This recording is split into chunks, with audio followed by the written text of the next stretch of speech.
So today we're going to be going over a crossbody row. I really like this position for working the anterior and posterior oblique slings, which is a complex of sort of muscle fibers that go in this fun diagonal. I like it for training the hip to stabilize and for some lat and biceps isolation. So what you're going to do is you're going to take a high anchored band, or you can anchor a cable machine, and you're going to get one leg up, the opposite leg of the one that's anchoring and holding the band.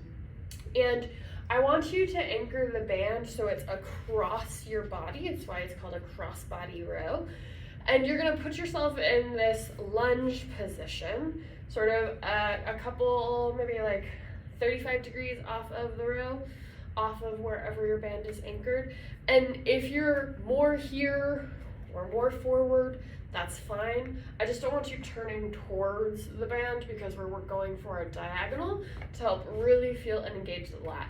So anchor the band high enough that you can actually fully extend through the shoulder and the elbow, and make sure your hips aren't doing anything funny. Keep them nice and square. If you need to balance yourself by externally rotating or internally rotating that rear ankle, please do.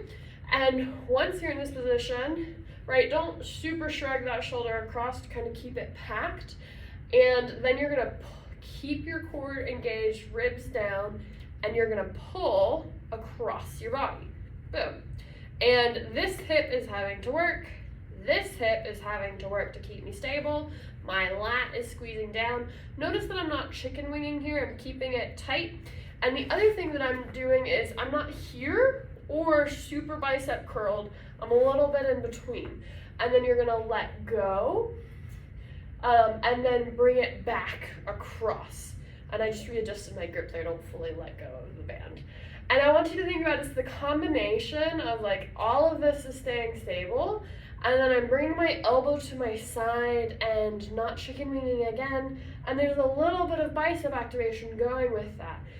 And we're not like doing anything dramatic here, just reaching across. Don't elevate so that you're pinching yourself. Really think about pulling down and back.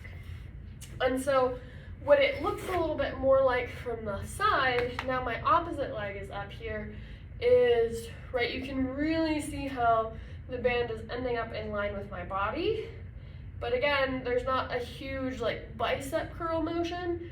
The lat is engaging and my bicep is lightly engaging to help it come down. Make sure you're not arching or twisting towards or away. We're really just focusing on squeezing elbow to ribs as you pull down.